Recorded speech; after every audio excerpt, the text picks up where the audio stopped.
Hello everyone, welcome to learn English with Sarita. मैं हूँ सरिता झा। आज के क्लास में मैं आप लोगों को पढ़ाऊँगी पास्ट टेंस के बारे में। गाइज, इससे पिछले क्लास में मैं आप लोगों को प्रेजेंट टेंस के बारे में पढ़ा चुकी हूँ।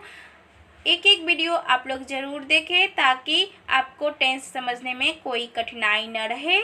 लिंक मैं डिस्क्रिप्शन बॉक्स में दे दूँगी, नहीं तो हमारे चैनल के प्लेलिस्ट में जाकर के भी आप लोग देख सकते हैं। गाइज, मेरा एक रिक्वेस्ट है आप लोगों से, मेरे चैनल पे अगर नए हैं तो सब्सक्राइब ज़रूर करें। तो शुरू करते हैं आज का क्लास।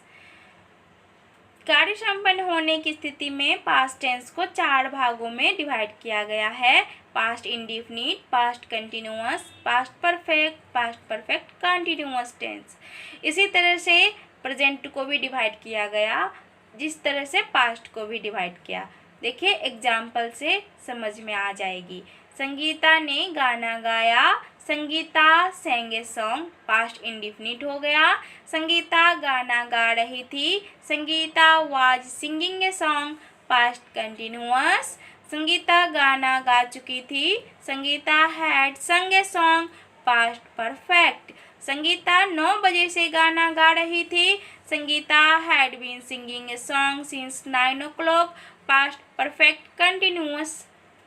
उपरोक्त चारों वाक्य पास्ट टेंस के हैं, लेकिन कार्य की अवस्था के अनुसार ये पास्ट टेंस की अलग अलग श्रेणियों को स्पष्ट करते हैं। देखिए, पहला में है गाना गाया, दूसरे में गा रही थी, तीसरे में गा चुकी थी और फोर्थ में गाना गा रही थी। इसी से हम इसे अलग अलग डिवाइड करते हैं। तो आज के क्लास में हम लोग पढ़ेंगे पास्ट इंडेफिनिट टेंस को, और आगे के क्लास में हम इसके बाकी के एक एक करके पढ़ाऊंगी। चलिए शुरू करते हैं। Past indefinite tense.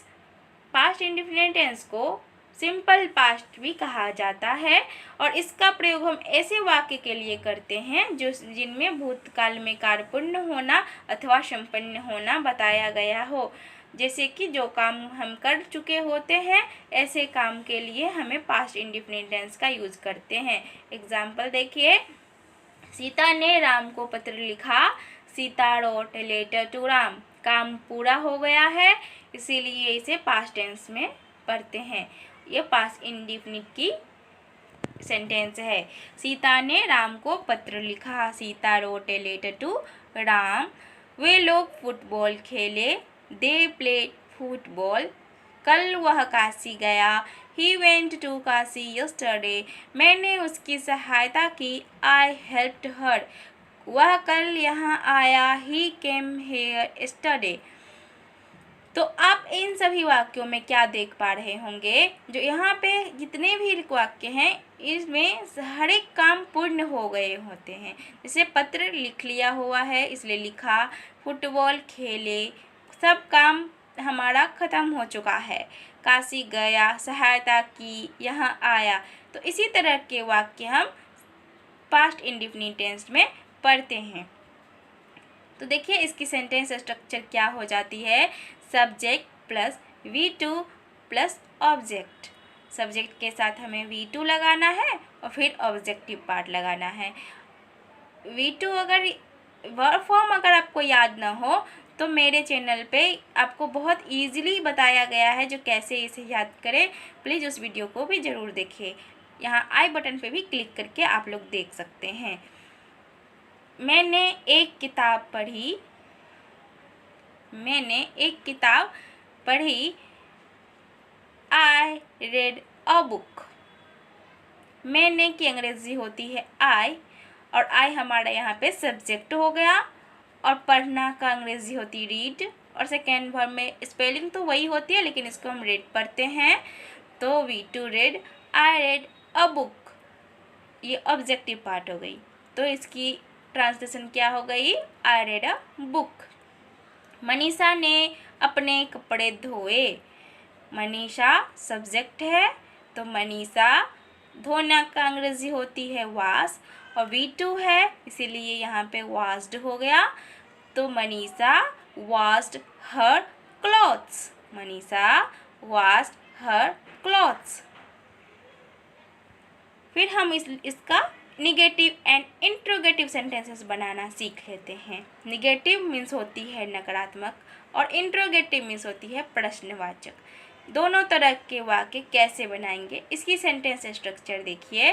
निगेटिव में subject plus did not plus V1 plus object, कुछ ज़्यादा चेंज नहीं होती है। सब्जेक्ट के साथ वहाँ V2 लग रही थी, यहाँ पे V1 कर दिया गया और डिड के साथ नोट लगाया जाता है, क्योंकि V1 चेंज होने के कारण यहाँ पे डिड नोट आता है।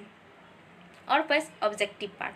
फिर इंट्रोगेटिव सेंटेंस के लिए did plus subject plus V1 plus objective part. देखिए एग्जाम्पल,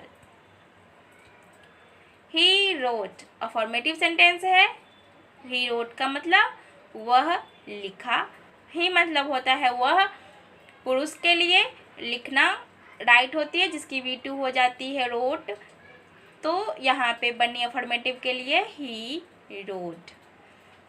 इसे हमें निगेटिव बनाना होगा तो ही डिड नॉट राइट, क्योंकि ये राइट का ही रोट है V2, इसीलिए यहाँ पे राइट हो गया V1 होकर के और डिड नॉट लग गया निगेटिव के लिए।